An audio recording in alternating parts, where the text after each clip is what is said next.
The mining ship, Prosperity, cut through the asteroid belt like a metal shark hunting for precious metals. Captain Sarah Chen watched the scanner displays with tired eyes, searching for any sign of valuable ore deposits. Her crew of 12 had been working the belt for 6 months without finding anything worth the fuel they burned.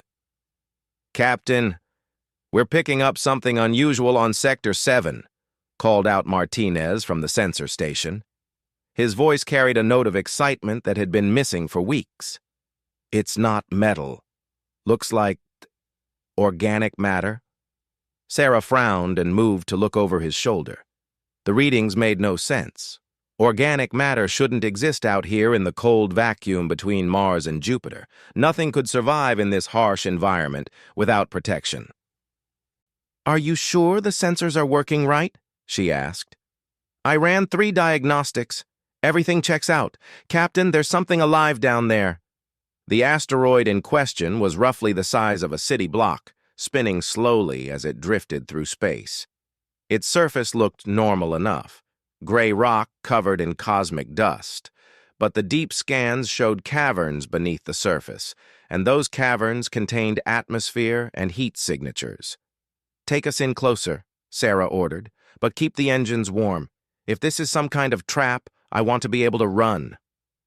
As they approached the asteroid, their communications array picked up something that made everyone freeze. It was a sound unlike anything they had heard before, a deep, mournful call that seemed to echo with pain and desperation. The sound repeated every few minutes, always the same pattern. Is something crying?" whispered Jones, the youngest member of the crew. Before anyone could answer, a second sound joined the first. This one was different, higher-pitched, weaker, but clearly distressed. It sounded almost like a child calling for its mother. "Captain," Martinez said quietly, "I'm reading 2 large life forms in the main cavern. One appears to be injured or restrained. The other is much smaller." Sarah felt her chest tighten. She had heard those kinds of sounds before, during the war on Titan when civilian families got caught in the crossfire. The sound of a parent watching their child suffer was something that haunted her dreams. "Prep the shuttle," she ordered. "Small team only. Martinez, Jones, and Williams with me. Everyone else stays on the ship and keeps watch." The shuttle bay of the asteroid was clearly artificial. Smooth metal walls and atmospheric processors hummed quietly, maintaining breathable air. As they landed, Sarah noticed scorch marks on the walls and broken equipment scattered around. This place had seen violence recently. They followed the sounds deeper into the asteroid. The corridors were huge, built for creatures much larger than humans. Strange symbols covered the walls, glowing with soft blue light.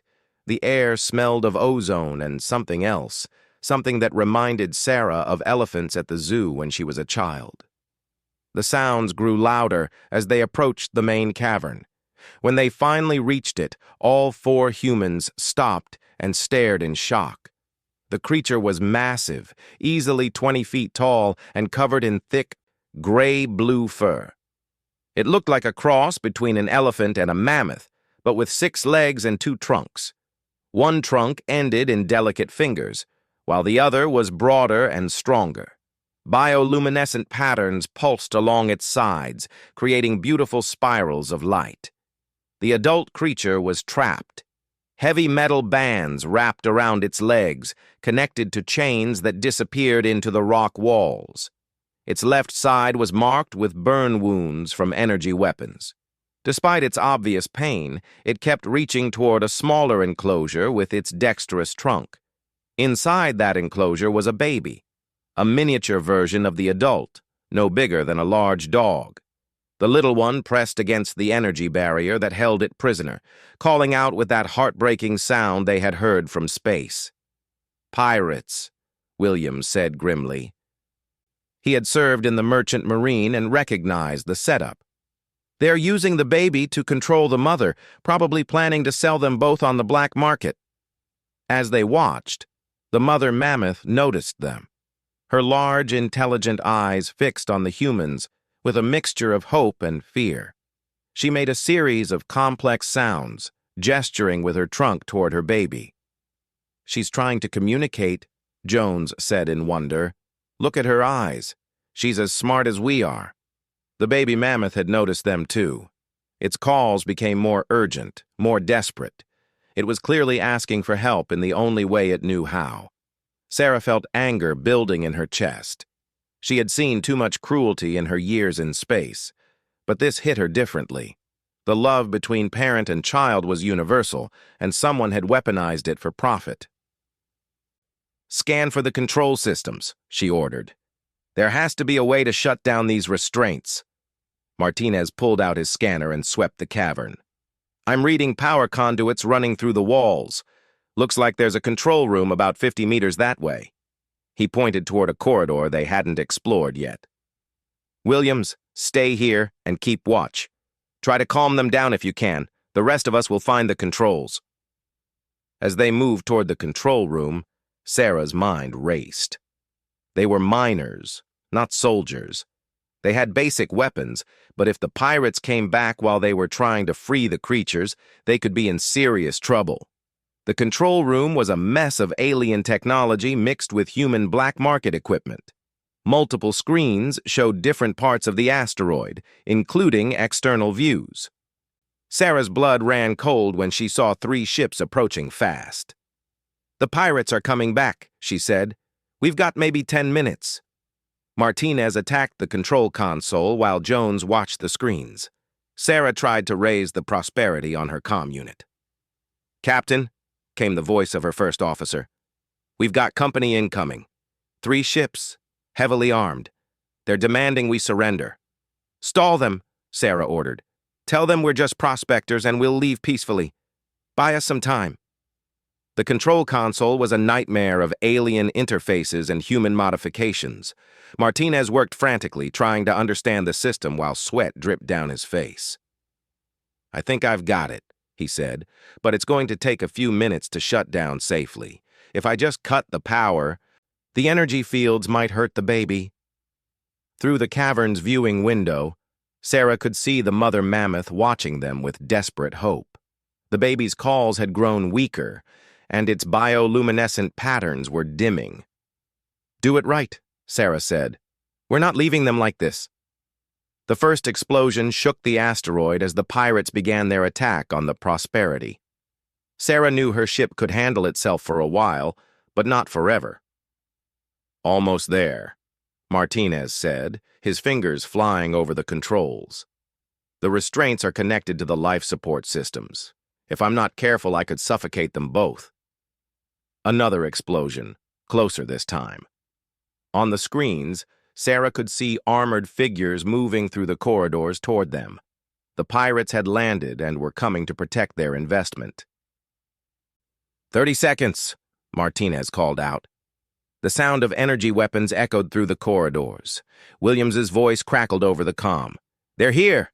I can hold them for a minute, maybe 2. Sarah drew her sidearm and moved to guard the control room entrance. Through the cavern window, she saw the baby mammoth collapse against the energy barrier. Its mother's cries of anguish filled the air. "Got it!" Martinez shouted. The energy barriers flickered and died. The metal restraints opened with a series of loud clicks. For a moment, everything was silent, except for the distant sound of weapons fire. Then the mother mammoth moved. Despite her injuries, she rushed to her baby with surprising speed, her trunks wrapped around the little one, lifting it close to her massive chest. The baby's patterns flickered back to life as it nuzzled against its mother. But their celebration was short-lived. Armed figures in combat armor appeared at the far end of the cavern, weapons raised. The lead figure removed his helmet, revealing a scarred human face twisted with rage. "Step away from my merchandise," he snarled. "Those creatures are worth more than your ship." The mother mammoth positioned herself between the pirates and her baby, despite her injuries. Her bioluminescent patterns flared bright red, and she made a sound like thunder rolling across mountains. Sarah raised her weapon, knowing it was almost useless against combat armor. "We're taking them with us," the pirate leader laughed. "You're miners, not soldiers. Stand down, and maybe I'll let you live." That was when the baby mammoth did something unexpected. Despite its small size and obvious exhaustion, it began to sing. The sound was unlike anything any of them had heard, a complex melody that seemed to resonate through the asteroid itself. The glowing symbols on the walls suddenly blazed with brilliant light. Ancient machinery hummed to life throughout the asteroid. And from somewhere deep below, they heard an answer to the baby's song. The pirate leader's expression changed from confidence to fear. "What did you do?" he demanded. The answer came as the floor began to shake. Whatever the baby had awakened, it was big, and it was coming. The asteroid shook like a living thing as something massive stirred in its depths. The baby mammoth's song had awakened more than just the ancient machinery. It had called something that had been sleeping far below. Captain Sarah Chen kept her weapon trained on the pirate leader while the walls around them pulsed with increasingly bright patterns. The alien symbols were no longer just glowing. They were moving, flowing like liquid light across every surface. "What is this place?" Martinez whispered, staring at the walls in amazement. The mother mammoth seemed to understand what was happening. Her fear disappeared, replaced by something that looked almost like relief. She wrapped both trunks protectively around her baby and made a series of soft, musical sounds. The baby responded with another song, weaker but still pure and clear. As it sang, more lights activated throughout the cavern. Ancient machinery emerged from hidden panels in the walls, humming with power that had been dormant for centuries. The pirate leader backed away, his scarred face pale. "Shut that thing up!" he shouted at his men. "Shoot it if you have to." "Touch that baby and you'll answer to me," Sarah said, stepping forward despite the odds against her. The lead pirate sneered. "You're outnumbered 5-1, Captain. Your pet monsters won't save you." That was when the first guardian appeared. It rose from the floor at the center of the cavern like a mountain coming to life. 25 feet tall and covered in the same bioluminescent patterns as the mammoths, but made of living crystal and metal. Its 4 eyes burned with ancient intelligence as it surveyed the scene. The pirates opened fire immediately, their energy weapons striking the guardian's chest. The beams simply absorbed into its crystalline structure, making its patterns glow brighter. The guardian spoke, its voice like the sound of glaciers cracking. The words were in the mammoth language, but somehow Sarah understood the meaning. "Who harms the children of the stars?" 2 more guardians emerged from hidden alcoves in the walls. The pirates' confident expressions turned to terror as they realized their weapons were useless. "Fall back!" the leader shouted. "Get to the ships!" But it was too late. The guardians moved with surprising speed for their size. The first one reached out with hands that could crush a man, but instead of attacking, it simply touched each pirate on the forehead. One by one, the armed figures collapsed, unconscious but unharmed. The guardians were warriors, but they fought with precision rather than brutality. "Williams," Sarah called into her comm. "Status report." "All clear here, Captain. The remaining pirates just fell asleep. Some kind of neural weapon, I think. They're alive, but out cold." The lead guardian approached the mother mammoth, who bowed her great head in what was clearly a gesture of respect. They exchanged a series of musical sounds that seemed almost like a conversation. Then the guardian turned to face the humans. When it spoke, its words appeared in their minds as clear English. "I am keeper of the deep paths. I guard the children of the wanderer clans. You freed the young one and her mother from the metal hunters. For this, you have our gratitude." Sarah felt her knees go weak with relief. "We couldn't leave them trapped like that. No child should suffer while their parent watches helplessly." The keeper's crystal head tilted slightly, and Sarah sensed approval in its ancient gaze. "You understand the bond between parent and offspring. This is wisdom that many species lack. The baby mammoth had recovered enough strength to stand on its own. It approached Sarah cautiously, its large eyes filled with curiosity. When it reached her, it gently touched her hand with the tip of its smaller trunk. "She says thank you," the keeper translated. "She also says your emotions taste like starlight and courage." "Taste like what now?" Martinez asked, but he was smiling. The mother mammoth made a series of urgent sounds, gesturing toward the ceiling with her stronger trunk. The keeper listened, then nodded gravely. "Vela Ka warns that more metal hunters come. Their large nest ship approaches with many weapons. She fears for your small vessel." Through the control room screens, they could see the pirate mothership emerging from behind a nearby asteroid. It was easily 10 times the size of the Prosperity, bristling with weapon ports and fighter bays. "We need to get out of here," Sarah said. "Can you protect yourselves?" "The Deep Path Station has slept for 300 of your years," the keeper replied. "But the young one's song has awakened our defenses. We will endure, but your vessel—" The implication was clear. The Prosperity would be destroyed if it stayed to fight. That was when the baby mammoth, Velaka called her tiny star, did something remarkable. She began to sing again, but this time her song was different, stronger, more complex. The other guardians joined their voices to hers, creating a harmony that made the entire asteroid vibrate, and then, impossibly, the asteroid began to move. "This is impossible," Martinez breathed, watching the external displays. "Asteroids don't have engines." "This is not an asteroid," the keeper explained. "This is Sanctuary Station, built by the first wanderers to protect their children during the long migrations between stars. It has pretended to be dead rock for centuries to hide from those who would harm the young." The station's true nature became clear as its surface shifted and changed. Hidden weapon ports opened along its hull. Massive engines, disguised as natural formations, flared to life with blue fire. "Your ship will follow us," the keeper announced. "We go to the gathering place where the clans are meeting. Velaka and Tiny Star must rejoin their family before the season of deep sleep begins." On the screens, Sarah watched the pirate mothership launch fighters and fire its main guns. But Sanctuary Station was no longer hiding what it was. Ancient shields flared to life, easily deflecting the attacks. Return fire from the station's weapons turned 2 of the pirate fighters to vapor and sent the rest fleeing in panic. The Prosperity fell into formation behind the moving station, its crew watching in amazement as they traveled deeper into the asteroid belt. Other rocks began to move as well.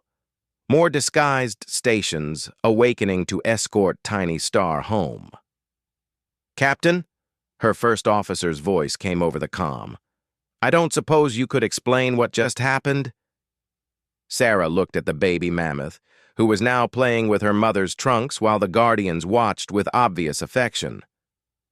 "I'm not sure I understand it myself. But I think we just became part of something much bigger than a mining operation." The keeper approached them again. "Your species shows promise. Most who find our stations try to strip them for metal and power. You saw suffering and sought to end it. This is the mark of those who might one day join the Deep Paths." "The Deep Paths?" Jones asked. "The ancient routes between stars, known only to the Wanderer clans and their allies. Roads of safety through the dark, where families can travel without fear of the metal hunters and void raiders." The baby mammoth made a series of quick, excited sounds, and both her mother and the keeper seemed to chuckle in response. "Tiny Star asks if your people would like to learn the songs that make machines sleep and guardians wake. She says your ship nest is pretty but very quiet." Martinez grinned. "I think I'd like to learn those songs." As they traveled deeper into the asteroid belt, more wonders revealed themselves. What had looked like empty space was actually filled with hidden stations, each one home to a different clan of the mammoth-like beings. The baby's songs echoed between the stations, creating a network of music that bound the scattered communities together. "This is incredible," Sarah murmured. "How long have you been out here?" "Since before your species learned to make fire," the keeper replied. "We are the children of a world that died when its star grew angry. For 10,000 years, we have wandered the spaces between suns, keeping our young safe while we search for a new home." The baby mammoth tugged on Sarah's sleeve with her small trunk, then pointed toward one of the viewing windows. Outside, Sarah could see a massive structure in the distance, clearly artificial but beautiful, like a crystal cathedral floating in space. "The Heart Station," the keeper explained, "where the clan elders gather to share wisdom and plan the next stage of the journey. Velika and Tiny Star were traveling there when the metal hunters took them." "And now they can rejoin their family," Sarah said, feeling a warm satisfaction in her chest. But as they approached the Heart Station, new contacts appeared on their sensors. More ships, but these weren't pirates. They were huge, sleek vessels with designs unlike anything in human space. "The others come," the keeper said grimly. "Those who claim the deep paths for themselves and would drive the Wanderer clans into the void. They have followed the songs." The baby mammoth's happy chirping stopped. She pressed close to her mother, her bioluminescent patterns dimming with fear. "It seems our rescue mission just became something much more complicated," Sarah told her crew. But as she watched the approaching alien warships, she felt no desire to flee. These people had taken her in, shown her wonders beyond imagination, and trusted her with their most precious treasure, their children. Whatever came next, the crew of the Prosperity would stand with the Wanderer clans. The baby mammoth looked up at her with those wise, ancient eyes. And Sarah realized that sometimes the universe had a way of putting you exactly where you needed to be. The alien warships emerged from behind the larger asteroids like predators that had been lying in wait. Their hulls were dark metal covered in sharp angles, designed to inspire fear rather than wonder. Each ship was twice the size of Sanctuary Station, and there were 5 of them. Captain Sarah Chen stood in the Heart Station's command center, surrounded by the clan elders of the Wanderer people. The massive mammoths moved with quiet dignity, their bioluminescent patterns pulsing in complex conversations that the translation systems could barely follow. "The Devourers have found us again," said Elder Vast Song, the oldest of the clan leaders. Her patterns were silver and gold with age, and her voice carried the weight of centuries. "They seek to claim our young ones for their war machines." "War machines?" Sarah asked, though she dreaded the answer. "The Devourers believe that children make the best pilots for their weapon ships," the keeper explained grimly. "Young minds bond more easily with their mechanical systems. They have been hunting the Wanderer clans for 3 generations, stealing our offspring to feed their endless conflicts." The baby mammoth, Tiny Star, was safe in the station's nursery with dozens of other young ones. But Sarah could hear their frightened songs echoing through the corridors as they sensed the approaching danger. "Your ship is small but fast," Elder Vast Song said to Sarah. "You could escape through the hidden paths before the Devourers notice you. Why do you stay?" Sarah looked around the command center at the assembled clan leaders. These beings had shown her more trust and kindness in a few hours than she had experienced in years of hard living in space. The answer was simple. Because someone needs to stand between predators and children. That's what humans do. The keeper's crystal form shimmered with what might have been surprise. "Your species is barely beyond its home system. The Devourers have conquered 100 worlds. This battle is not yours to fight." "Maybe not," Sarah admitted, "but it is now." Martinez stepped forward from where he had been studying the station's defensive systems. "Captain, I've been looking at their technology. It's incredible, but it's all designed for protection and hiding. These people aren't warriors. We were once," Elder Vast Song said sadly. Before our world died, the Wanderer clans were mighty fighters, but endless war destroyed our home. We chose a different path, to preserve life, rather than take it. The lead Devourer ship was broadcasting now, its message appearing on every screen throughout the Heart Station. The creature that appeared was tall and thin, with 4 arms and skin like black metal. Its eyes burned with red light. "Wanderers," it spoke in a voice like grinding gears, "you have hidden long enough. Surrender your young ones, and we will allow the adults to live as laborers in our empire. Resist, and we will take everything." The baby mammoth's song drifted through the station's corridors, not words but pure emotion, fear, sadness, and a desperate call for protection. It was answered by the voices of her mother and the other parents, promising that they would never let their children be taken. "How long do we have?" Sarah asked. "Their weapons will be in range in 20 minutes, the keeper replied. "Our shields will hold for perhaps an hour, but they will bring more ships, and eventually—" Sarah nodded grimly. She had seen this scenario play out on human worlds during the corporate wars. The strong preying on the weak, taking what they wanted because no one could stop them. But this time was different. This time, someone could stop them. "I need to contact my ship," she said, "and I need to know everything about how your songs work." 10 minutes later, Sarah was back aboard the Prosperity with a crystal storage device containing thousands of years of Wanderer musical knowledge. Her crew gathered around the engineering console as Martinez worked frantically to integrate the alien harmonics into their ship's systems. "This is insane, Captain," Williams said, but his voice carried excitement rather than fear. "If this works, it'll work," Sarah said with more confidence than she felt. "Martinez, how are we doing?" "The frequency generators are online," he reported. "But Captain, I don't understand how singing can be a weapon." The baby mammoth's voice came over the comm system, translated by the station's computers. "Not weapon. Song is bridge between heart and machine. When machine listens to heart, machine chooses to help." Sarah smiled, despite the approaching danger. "You heard her. We're not building weapons. We're making friends." The Devourer ships opened fire first, their energy beams striking the Heart Station's shields. Ancient defensive systems flared to life, but everyone could see they wouldn't last long against such overwhelming firepower. That was when the Prosperity began to sing. The ship's new harmonic generators filled space with a complex melody based on Wanderer songs but adjusted for human emotions. It carried love for family, determination to protect the innocent, and the fierce joy of humans facing impossible odds. At first, nothing seemed to happen. The Devourer ships continued their bombardment, and the station's shields continued to weaken.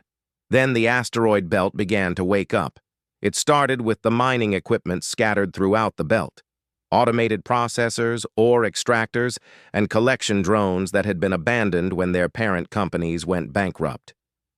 One by one, they stopped their endless cycles and turned toward the sound of the Prosperity's song.